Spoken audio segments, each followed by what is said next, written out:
Hello everyone, ছায়া প্রকাশনীর class 11-এর বইয়ে ফিজিক্সের চ্যাপ্টার 1-এর যে এমসিকিউ গুলো আছে সেগুলো সলিউশন করতে চলেছি। চ্যাপ্টার 1 বলতে একমাত্রিক গতি।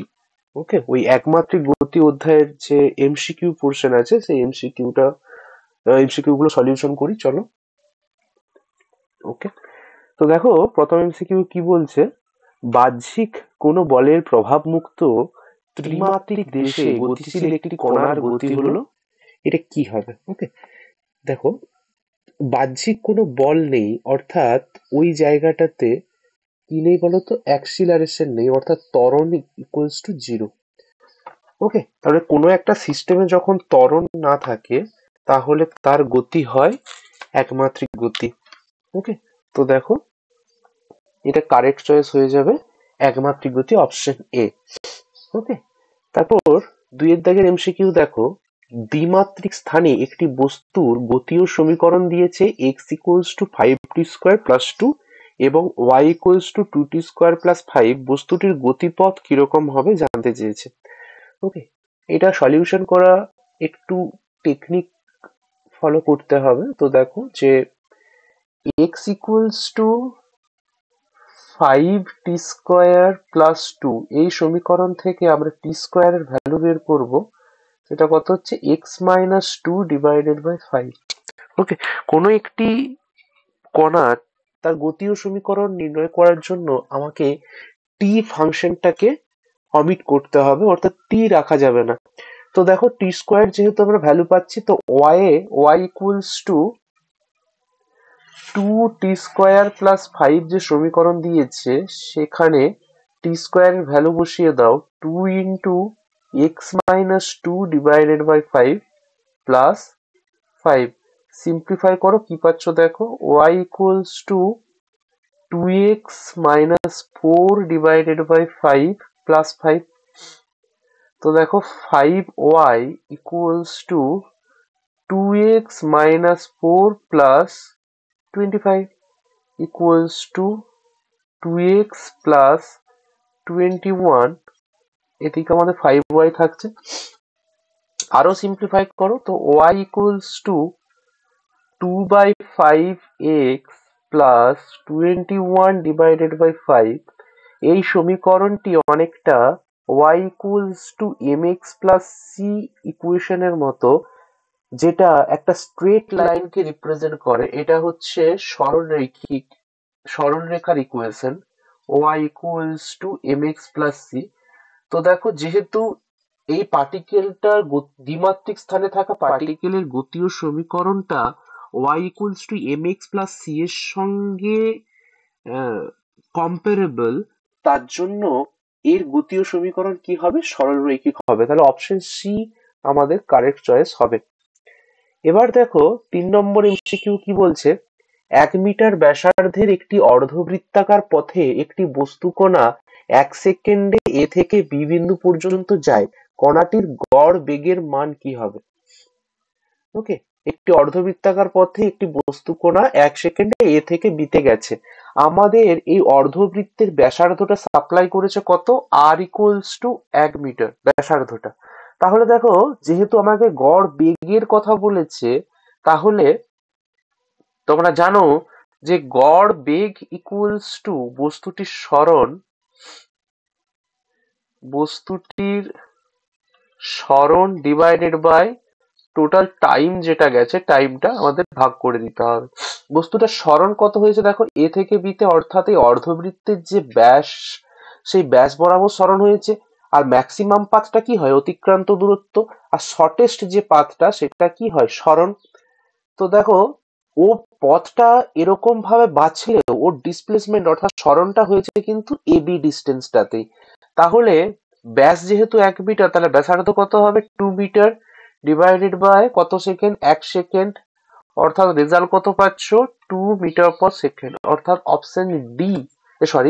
অপশন বি আমাদের কারেক্ট চয়েস হয়ে যাবে। বোঝা গেল? নেক্সট দেখো কি বলছে 3 নম্বর এমসিকিউ। একটি গতিশীল বস্তুকণার অতিক্রান্ত দূরত্ব যাত্রাপথে সময়ের বর্গের সমানুপাতিক। ওই অবস্থায় বস্তুটির ত্বরণ কিরকম। তো দেখো খুব ভালো একটা কোশ্চেন। ওই যে একটি গতিশীল বস্তু কোনো অতিক্রান্ত দূরত্ব, তোমরা জানো অতিক্রান্ত দূরত্ব S equals to UT plus half of A T square, এরকম ইকুয়েশন হয়। আমি ক্যালকুলেশনের সুবিধার্থে ধরে নিচ্ছি বস্তুটা প্রাথমিকভাবে স্থির অবস্থা থেকে যাত্রা শুরু করেছে, তাই ইউটা কত হবে, 0।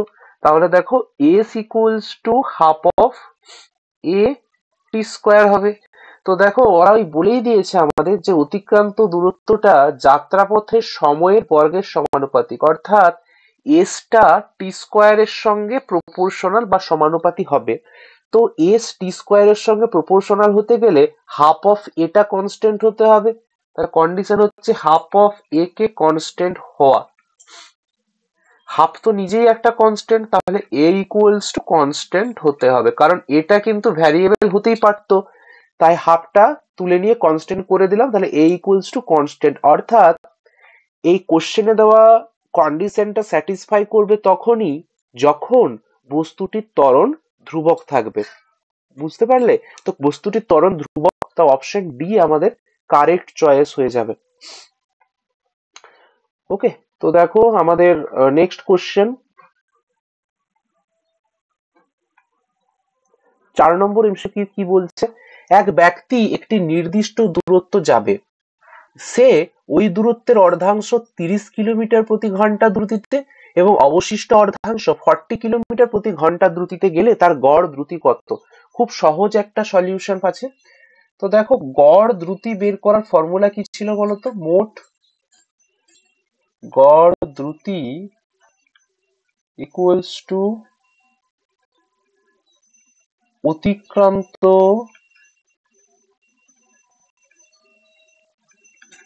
অতিক্রান্ত দূরত্ব ডিভাইডেড বাই সময়।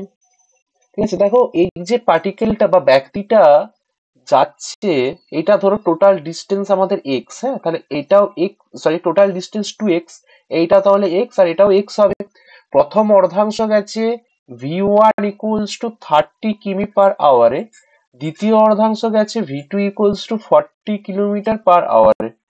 ওকে, তাহলে প্রথম অর্ধাংশ দিতে কত সময় লেগেছে গো, x ডিভাইডেড বাই 30, দ্বিতীয় অর্ধাংশ t2 equals to x divided by 40।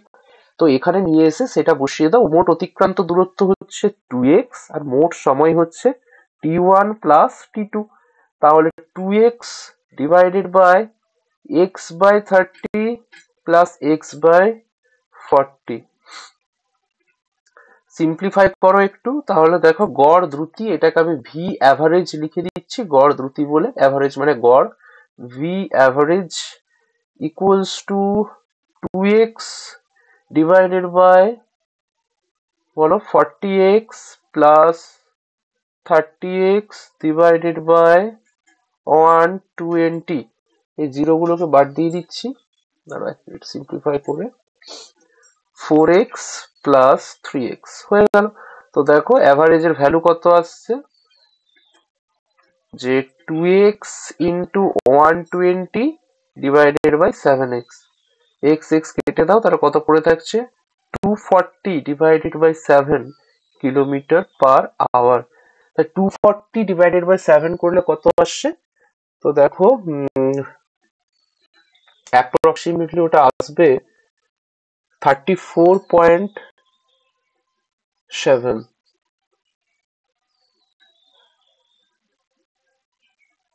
ওকে, তো অপশন সি আমাদের অ্যাপ্রক্সিমেটলি কারেক্ট চয়েস হবে, অপশন সি এর ক্ষেত্রে। আচ্ছা নেক্সট কোশ্চেন দেখো, কোশ্চেন নাম্বার 5, কোন বস্তু কণার সরণ, কোশ্চেন হচ্ছে কোন বস্তু কণার সরণ ও অতিক্রান্ত দূরত্বের অনুপাত কখনোই হতে পারে না কোনটা। ওকে, কোন বস্তু কণার সরণ অতিক্রান্ত দূরত্বের অনুপাত কখনোই কোনটা হতে পারে না, কোশ্চেন নাম্বার 6। ওকে, তো দেখো এই যে কোশ্চেনটা, এটা থিওরিটিক্যাল কোশ্চেন, তোমাদের একটা কন্ডিশন আমি বলে দিয়েছিলাম, আশা করি সেটা মনে আছে। কন্ডিশন হচ্ছে কোন বস্তু কণার অতিক্রান্ত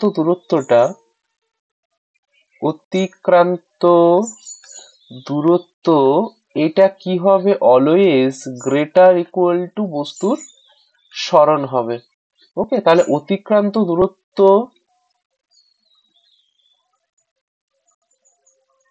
অতিক্রান্ত দূরত্ব ডিভাইডেড বাই সরণ, ওইটা কি হবে, অলওয়েজ গ্রেটার ইকুয়াল টু 1 হবে।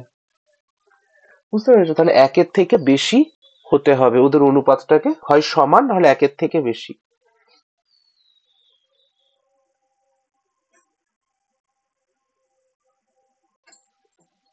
অতিক্রান্ত দূরত্ব এবং সরণের অনুপাতটা একের থেকে বেশি বা সমান হতে হবে, কিন্তু আমাদের কোশ্চেনে দিয়েছে দেখো সরণ ও অতিক্রান্ত দূরত্বের অনুপাত। তাহলে সরণ অতিক্রান্ত দূরত্বের অনুপাত তো কখনো একের চেয়ে বেশি হতে পারে না। অতিক্রান্ত দূরত্ব ডিভাইডেড বাই সরণটা একের চেয়ে বেশি, আবার সরণ ডিভাইডেড বাই অতিক্রান্ত দূরত্ব এটা তো বেশি হতে পারে না। তার জন্য অপশন সি আমাদের কারেক্ট চয়েস হয়ে যাবে, যে একের থেকে বেশি কখনোই হতে পারে না।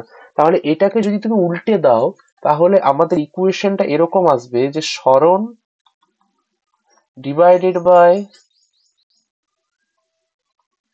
অতিক্রান্ত দূরত্বটা অলওয়েজ লেস ইকুয়াল টু 1 হবে, একের সমান অথবা একের চেয়ে ছোট। ওকে, এরপর কোশ্চেন নাম্বার 7 দেখো কি বলছে। একটি বস্তু কণার সরণ এক্স ও সময় টি নিম্নলিখিতভাবে সম্পর্কযুক্ত, X equals to AT plus BT square minus C T cube, যেখানে এ বি সি ধ্রুবক, যখন কণার ত্বরণ শূন্য হয় তখন কণার বেগ কত হবে। দেখো এটা তোমাদের খুব পরিচিত একটা টাইপের প্রবলেম। এটা কোন কনসেপ্ট ইউজ করবে বলো তো? কনসেপ্ট হচ্ছে তোমার ডিসপ্লেসমেন্টকে যদি তুমি ডেরিভেটিভ করো টাইমের রেসপেক্টে তাহলে গতিবেগ পাও, আবার গতিবেগকে যদি টাইমের রেসপেক্টে ডেরিভেটিভ করো তাহলে ত্বরণ পাও। এই হচ্ছে আমাদের কনসেপ্ট। তাহলে আমাদের এক্ষেত্রে ডিসপ্লেসমেন্ট দেওয়া আছে, আমার কন্ডিশন কি ত্বরণ শূন্য করতে হবে। তাহলে ডিসপ্লেসমেন্ট থেকে আমাকে আগে ত্বরণে পৌঁছাতে হবে। তার জন্য ডিসপ্লেসমেন্টকে আগে সময়ের রেসপেক্টে ডেরিভেটিভ করো, তাহলে গতিবেগ পাবে। গতিবেগকে আবার সময়ের রেসপেক্টে ডেরিভেটিভ করো, ত্বরণ পাবে। সেই ত্বরণকে তুমি 0 করে টি এর ভ্যালুটা বের করো। ওকে, তো দেখো চলো, প্রথম স্টেপ আমাদের এক্ষেত্রে কি হবে, যে ডিসপ্লেসমেন্টকে টাইম রেসপেক্টে ডেরিভেটিভ করা। তাহলে ডি বাই ডিটি, এটা ভি বের করছি, ডি ডিটি অফ এক্স হবে। তাহলে নেক্সট স্টেপে কি হবে বলো, স্টেপ বাই স্টেপ ফলো করতে হবে আমাদেরকে। D by DT of AT plus BT square minus C T cube, A plus 2bt minus 3ct square. আমাদের গতিবেগ বেরোলো। এবার এই গতিবেগকে তুমি ত্বরণে কনভার্ট করো, অর্থাৎ গতিবেগকে টাইম রেসপেক্টে ডেরিভেটিভ করো। D by DT of A plus 2bt minus 3ct square. তাহলে দেখো প্রথমটা তো কনস্ট্যান্ট, কনস্ট্যান্টের ডেরিভেটিভ 0 প্লাস একটা টি লেগে আছে, তাহলে কনস্ট্যান্ট টার্মটা শুধু পড়ে থাকবে 2b মাইনাস 6ct। বোঝা গেল? তাহলে কন্ডিশন কি দিয়েছে, যে এই ত্বরণটা, বলো কন্ডিশন কি দিয়েছে, ত্বরণটা শূন্য, তাহলে a ইকুয়ালস টু 0 হবে। তাহলে 2b minus 6ct equals to 0 হবে। তাহলে t equals to 2b divided by 6c। তাহলে b equals to t equals to b by 3c। তাহলে আমাদের টাইম পেয়ে গেলে b equals to t equals to b by 3c। তাহলে আমাকে কি বের করতে বলেছে, যখন ত্বরণ শূন্য তখন গতিবেগ কত। তাহলে এখানে বসিয়ে দাও, v বের করছো এক time, t equals to b by 3c equals to a plus 2b into b divided by 3c minus 3c into b square divided by 9c square. একটু সিম্পলিফাই করে নাও, 3c। তাহলে কত পড়ে থাকছে দেখো, a plus 2b square divided by 3c minus b square divided by 3c equals to a plus b square by 3c। Okay, তো option C এক্ষেত্রে আমাদের কারেক্ট চয়েস হচ্ছে। আচ্ছা, নেক্সট কোশ্চেন দেখো, কোশ্চেন নাম্বার 8, এমসিকিউ সেটের question number 8টা follow করো। তো দেখো বলছে একটি বস্তু কণার বেগের সমীকরণ V equals to V naught plus GT plus FT square দেওয়া আছে। টি ইকুয়ালস টু 0 সময়ে বস্তুটির অবস্থান এক্স ইকুয়ালস টু 0 হলে 1 সেকেন্ড পরে কণাটির সরণ কত হবে?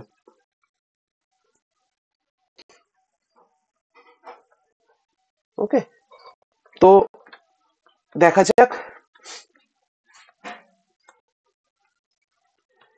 তো দেখো আমাদের এক্ষেত্রে কি কি সাপ্লাই করে দিয়েছে, যে সলিউশন করে নি। চলো, V equals to V naught plus GT plus FT square, এটা আমাদের গতিবেগের সমীকরণ। এক্ষেত্রে আমাদের কি বের করতে বলেছে গো? 1 সেকেন্ড পরে সরণ। ওকে, তো গতিবেগ থেকে আমাকে সরণে যেতে হবে, তার জন্য ইন্টিগ্রেশন করতে হবে। আশা করি তোমরা যেটা জানো, dx by dt equals to V dot plus GT plus F T square. তাহলে দেখো dx ইকুয়ালস টু কি পাচ্ছ? V naught plus GT plus F T square DT. তাহলে এই dx টার ইন্টিগ্রেশন করব from 0 to x equals to, এই পার্টটার ইন্টিগ্রেশন করব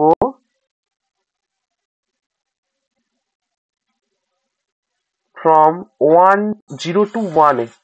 ওকে, এবার যদি তোমার প্রশ্ন হয় যে কেন এরকম লিমিট ধরছি, তার কারণ দেখো আমাকে বলে দিয়েছে অবজেক্টটার যখন টাইম কাউন্টডাউন শুরুই হয়নি, অর্থাৎ টাইম কাউন্টডাউন জাস্ট স্টার্ট হবে t ইকুয়ালস টু 0 তে, অবস্থান x ইকুয়ালস টু 0। তার জন্য দেখো দুটো লিমিটেই, টাইমের লিমিটেও 0 আর x এর লিমিটেও 0। এবার 1 সেকেন্ড সময়ে বস্তুটার ডিসপ্লেসমেন্ট ধরো x হয়েছে, তাহলে এপাশে x ধরেছি আর এপাশে টাইমের জায়গায় 1 ধরেছি। তাহলে এগুলোকে সিম্পলিফাই করো ইন্টিগ্রেশনটা, তাহলে x ইকুয়ালস টু, এটা ইন্টিগ্রেশন করো, v0t plus g/2 t square plus f/3 t cube. লিমিটটা কত হবে? 0 টু 1। তাহলে দেখো দেখো এই আপার লিমিট আর লোয়ার লিমিটের ব্যাপারটা তোমরা হয়তো জানো, যে টি এর জায়গায় আগে আপার লিমিট বসাবো, মাইনাস টি এর জায়গায় লোয়ার লিমিট বসাবো। বোঝা গেল? তো দেখো বসাও, V naught plus g/2 plus f/3। ওকে, তো ডিসপ্লেসমেন্ট আমাদের বেরিয়ে গেল। তাহলে টি এর জায়গায় যদি 0 বসায়, ওই ফাংশনটা তো পুরোটাই 0 হয়ে যাবে, ওই জন্য ওটা লিখলাম না। তাহলে অপশন বি আমাদের সেক্ষেত্রে কারেক্ট চয়েস হয়ে গেল। তাহলে আমাদের কোশ্চেন নাম্বার 8 এর সলিউশন কমপ্লিট। ওকে, এবার কোশ্চেন নাম্বার 9 ফলো করো, কি বলছে। 18 কিলোমিটার প্রতি ঘন্টা দ্রুতিতে ধাবমান কোনো গাড়ি 1 সেকেন্ড সময়ে কত দূরত্ব অতিক্রম করবে? খুব ভালো কোশ্চেন। প্রথম কাজ হচ্ছে তোমাদের, সেটা হচ্ছে কি বলতো, সেটা এই 18 কিলোমিটার প্রতি ঘন্টাকে আগে মিটার পার সেকেন্ডে কনভার্ট করতে হবে। ওকে, তাহলে দেখো আমাদের ভি ইকুয়ালস টু দিয়েছে 18 কিলোমিটার পার আওয়ার। এটাকে মিটার পার সেকেন্ডে কনভার্ট করতে গেলে কি ছিল গো? 5/18 দিয়ে মাল্টিপ্লাই করে দিতে হবে, তাহলে কনভার্ট হয়ে যাবে। তাহলে 5 মিটার পার সেকেন্ড আমাদের অ্যান্সার হলো। তাহলে 1 সেকেন্ড সময়ে কতটা দূরত্ব যাবে? 1 সেকেন্ড সময় দেখো এখানেই বুঝতে পারছো যে 5 মিটার যায় প্রতি সেকেন্ডে। তাহলে 1 সেকেন্ডে কত যাবে? অপশন বি 5 মিটার আমাদের কারেক্ট চয়েস হবে। আচ্ছা, নেক্সট কোশ্চেন দেখো, কোশ্চেন নাম্বার 10। একটি বস্তু কণার সরণের সমীকরণ হলো y equals to a plus BT plus CT square minus D T to the power 4। কণাটির প্রাথমিক বেগ ও ত্বরণ কত হবে?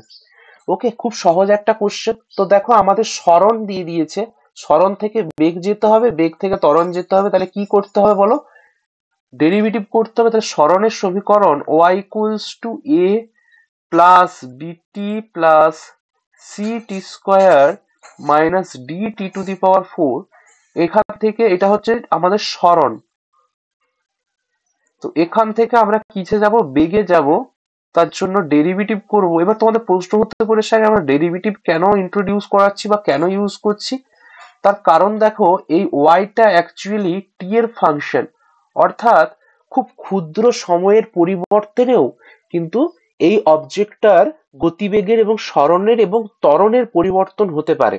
যেহেতু টাইম ডিপেন্ডেন্ট একটা ফাংশন, তার জন্য আমরা ডেরিভেটিভটা ইউজ করছি। ওকে, ডিওয়াই বাই ডিটি ইনস্ট্যান্টেনিয়াস বা তাৎক্ষণিক গতিবেগ কত সেটা বের করার চেষ্টা করছি। বোঝা গেল, যেহেতু সময় ডিপেন্ডেন্ট। তাহলে ডিওয়াই বাই ডিটি করলে কি পাচ্ছ দেখো, D DT of A plus BT plus C T square minus D T to the power 4 equals to b plus 2ct minus 4 dt cube. Okay, এটা তাহলে গতিবেগ চলে এলো। আচ্ছা, তো প্রথম কন্ডিশন থেকে কণাটি প্রাথমিক বেগ, প্রাথমিক বা ইনিশিয়াল করতে গেলে টি ইকুয়ালস টু 0 বসাতে হয়। তাহলে দেখো ভি ইকুয়ালস টু আমরা পেয়ে যাচ্ছি বি। ওকে, এবারে অ্যাক্সিলারেশন বা ত্বরণ এ ইকুয়ালস টু, তাহলে গতিবেগের আরেকবার ডেরিভেটিভ, তাহলে DV by DT equals to D DT of B plus 2ct minus 4t cube D.